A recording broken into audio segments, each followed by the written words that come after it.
Right issue sering disebut sebagai dana segar untuk perusahaan, tapi buat investor, cerita sebenarnya nggak sesederhana itu. Karena di balik dana yang masuk ada risiko dilusi, tekanan harga, dan keputusan yang nggak boleh asal-asalan. Kita kupas tuntas yuk.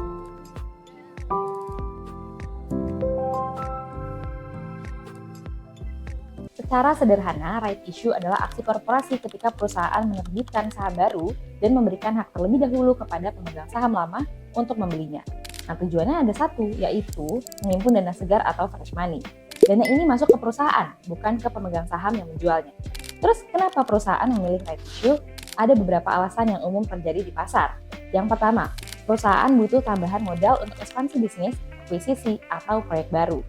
Yang kedua, right issue dipakai sebagai alternatif pendanaan ketika utang sudah terlalu tinggi atau biaya bunga makin mahal. Yang ketiga, dalam kasus tertentu, right issue dilakukan untuk memperbaiki struktur permodalan atau bahkan menyelamatkan kondisi keuangan yang tertekan.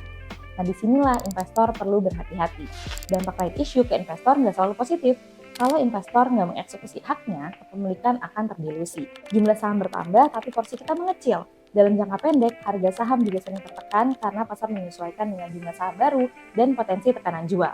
Tapi right issue bukan otomatis buruk. Kuncinya ada pada cara menilai right issue.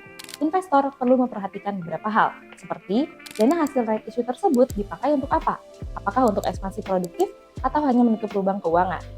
Lalu, apakah return dari penggunaan dana tersebut berpotensi lebih tinggi dari cost of capital?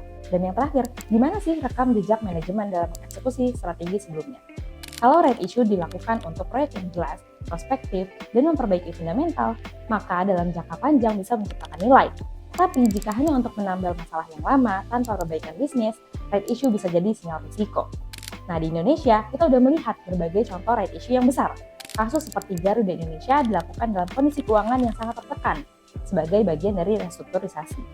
Di sisi lain, right issue pada perbankan seperti BRI dilakukan untuk penguatan modal dan strategi jangka panjang dengan tujuan yang lebih konstruktif. Dalam analisis pasar modal, right issue bukan sekedar aksi korporasi aja. Ia adalah bagian dari keputusan pendanaan yang langsung mempengaruhi struktur modal, valuasi, dan juga kepentingan pemegang saham. Karena itu, analis efek tidak cukup hanya membaca prospektus saja. Mereka harus menilai tujuan dari penggunaan dana, dampaknya terhadap nilai perusahaan, dan juga risiko yang menyertainya. Disinilah kompetensi yang diuji dalam sertifikasi analis efek yang ada di LSPPM menjadi relevan. Peserta nggak hanya diminta memahami definisi right issue aja, tapi juga harus mampu menilai apakah aksi ini masuk akal secara bisnis dan layak secara investasi. Info sertifikasi lainnya bisa kunjungi lsppm.com dan hubungi nomor berikut. Next, kita bahas apa lagi?